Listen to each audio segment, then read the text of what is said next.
أنا مسلم. هل تعرفون المسلم؟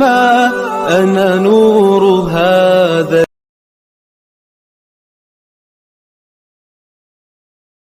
আসসালামু আলাইকুম রহমতুল্লাহ। যে যেখান থেকে আমাদের এই চ্যানেলটি দেখছেন সকলকে অসংখ্য মোবারকবাদ, ওয়েলকাম। আজ যে আমলটি আপনাদেরকে দিচ্ছি, এই আমলটি আমি এর পূর্বেও এই চ্যানেলে আপলোড করেছিলাম। ভিডিওটি চ্যানেলে একটু সমস্যার কারণে আমি ভিডিওগুলো ডিলিট করে দিয়েছি, অনেক ভিডিও। তো ভিডিওগুলো দিব আমি আস্তে আস্তে, আবার ডিলিট হওয়া ভিডিওগুলো আপনাদেরকে দিব। তো এখন আমি আপনাদেরকে এমন একটি আমল দিব, যে আমল করলে আপনার যে কোনো ধরনের বন্দিশ বন্ধ, আপনার উপর যে কোনো ধরনের বন্ধ কেটে যাবে ইনশাআল্লাহ।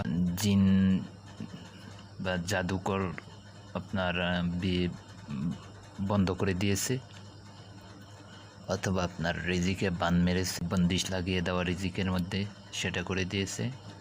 এই ধরনের কোনো শয়তানি কাজ যদি কেউ করে থাকে, তাহলে তা টোটার জন্য, ছুটিয়ে দেওয়ার জন্য আপনি এই আমলটি করতে পারেন। ইনশাআল্লাহ আপনার সমস্যার সমাধান হয়ে যাবে। এবং আপনি যদি অবিবাহিত থাকলে তাহলে আল্লাহর রহমতে এই আমলটি করার উসিলায় আপনার বিয়েরও একটা ব্যবস্থা হয়ে যাবে ইনশাআল্লাহ। আর আপনি যদি রুজি রোজগারের সমস্যায় জর্জরিত হয়ে থাকেন, তাহলে দেখবেন রিজিকের কী বরকত, ঠিক আছে।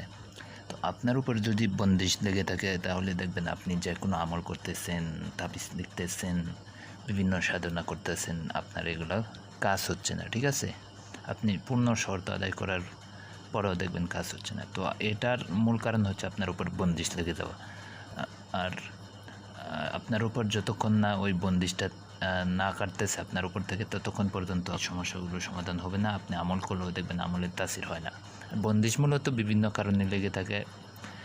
বন্দিশ লাগার অনেকগুলো কারণও আছে। শুধু জিনে যে বন্দিশ লাগিয়ে দেয় বা আপনার জাদুকর যে বন্দিশ করে দেয়, বিষয়টা এরকম না।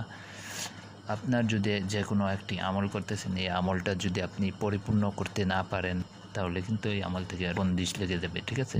একটি আমল 40 দিনের এক চিল্লার আপনি 21 দিন করে অথবা 11 দিন করে, 3 দিন 7 দিন করে ছেড়ে দিয়েছেন, পরে আবার আরেক আমল ধরছেন, তারপর ওইটা শেষ করছেন না, আরেকটা ধরছেন, এরকমভাবে আপনি জগা খিচুড়ি লাগিয়ে দিয়েছেন, আমল আপনি কমপ্লিট করতে পারেন নাই, তাহলে কিন্তু আপনার ওই আমলগুলো যে আপনি এই যে কি বলে, মানে আপনি যে আমলগুলো মানে মোকাম্মাল করেন নাই, শেষ করেন নাই, তাহলে ওই আমলগুলোর খাদেম জিন্নাত মোয়াক্কেলাত যেগুলি আছে, ওনারা কিন্তু একবার যদি খেপা যায়, ঠিক আছে, তাহলে কিন্তু অনেক সমস্যা পড়ে যেতে পারেন।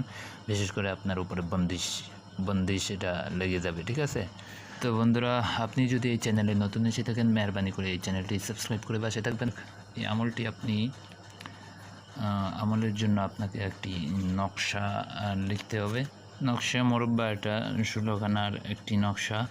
উপরে আপনি সর্বপ্রথম 786 দেখবেন, তারপরে আপনি এটা প্রথম ঘর, এটা ফা, দ্বিতীয় ঘর তা, তৃতীয় ঘর আলিফ, চতুর্থ হা, ঠিক আছে।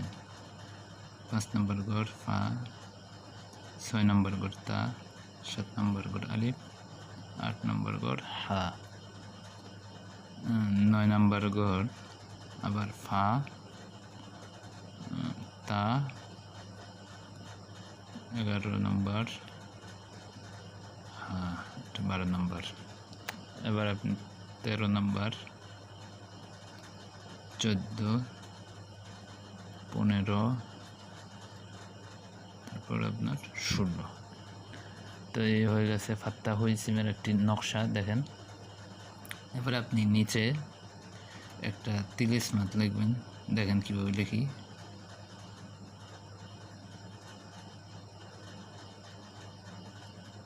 ঠিক আছে,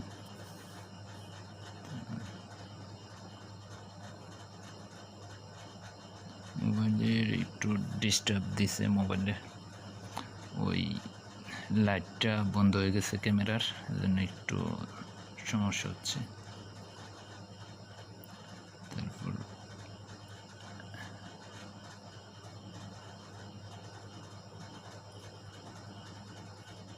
ঠিক যেভাবে দেখতেছি সেমভাবে আপনি লিখবেন।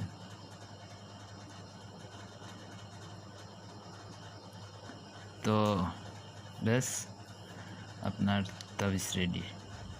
এই তাবিজটা আপনি কীবারে লিখবেন আমি বলে দিতেছি। এটা আপনি যে কোনো শুক্রবার দিন লিখবেন অথবা আপনি রবিবার দিন লিখবেন। হয় শুক্রবার দিন লিখবেন, না হলে রবিবার দিন লিখবেন। এটা আপনি মেশক জাফরান দিয়ে লিখবেন। মেশক জাফরান দিয়ে আপনি এটা সকালবেলা সূর্য উদয়ের সময় লিখবেন, কিবলামুখী বসে অজু অবস্থায় লিখবেন। আর লেখার সময় আপনি আগরবাতির দোয়া দিবেন, ঠিক আছে? তাবিজটিতে আপনি সুন্দর করে আগরবাতির দোয়া দিয়ে তাবিজটি মাদুলিতে পরে আপনি যদি পুরুষ হন তাহলে আপনার ডান হাতে, মহিলা হলে আপনার বাম হাতে বাঁধবেন। ওই দিন থেকে না হলে আপনার এর পরের দিন থেকে আপনি একটি আমল করবেন, সেটা হলো আপনার ইয়া ফাত্তাহু,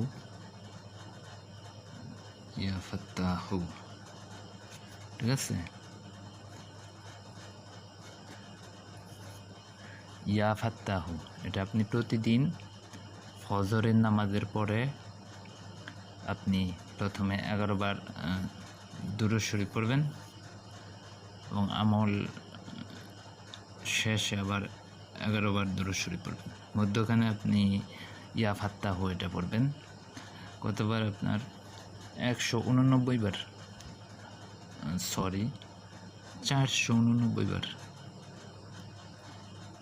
আপনি 489 বার ইয়া ফাত্তাহু পড়বেন, ঠিক আছে? আর আপনি আমল শেষ করে আপনি মুনাজাত করবেন। মুনাজাতে আপনার মাকসাদ বলবেন, আপনার বলবেন আল্লাহ আমার উপর থেকে সব ধরনের বন্দিশ যেগুলো আছে এই বন্দিশগুলো তুমি দূর করে দাও এই আমলের উসিলায়। তোমার ফাত্তা হয়েছে মেয়ের উসিলায় তাবিজের বরকতে আমার উপর থেকে সব ধরনের ওই বন্দিশ বাধা বিপত্তি তুমি দূর করে দাও আল্লাহ। এটা আপনার মনের মাকসাদ আপনি বলবেন আপনার ভাষায়, তারপর আপনি দোয়া শেষ করবেন। তো এভাবে আপনি কন্টিনিউ 41 দিন পর্যন্ত করবেন, ঠিক আছে? 41 দিন পর্যন্ত এই আমলটি করবেন। ইনশাল্লাহ আপনার উপর যত ধরনের যত কঠিন বন্দিশ লাগিয়ে দেওয়া হোক না কেন, আপনার উপরে জিন যদি আপনার উপরে বন্দিশ লাগিয়ে দেয়, আপনার বিয়ে বন্ধ করে দেয়, আপনার রিজিকে বন্দিশ লাগিয়ে দেয়, আপনার দুশ্মন আপনার উপরে ব্ল্যাক ম্যাজিক করে যদি আপনার উপরে বন্দিশ লাগিয়ে দেয়, তাহলে ইনশাল্লাহ এগুলো কেটে যাবে। আর আপনি দেখবেন, আর আপনি যদি অবিবাহিত হয়ে থাকেন কিংবা আপনি যদি বেকার হয়ে থাকেন, কাজ আপনার পাচ্ছেন না, তাহলে দেখবেন আপনার কাজের একটা ব্যবস্থা হয়ে যাবে ইনশাল্লাহ। রিজিকে দেখবেন বরকত দেখা দিচ্ছে, ঠিক আছে? আর আপনি অবিবাহিত হয়ে গেলে আপনার জন্য বিয়ের ব্যবস্থা হয়ে যাবে। তো বন্ধুরা, এই ছিল আজকের ভিডিও। সবাই ভালো থাকেন, সুস্থ থাকেন। আসসালামু আলাইকুম ওয়া রাহমাতুল্লাহ।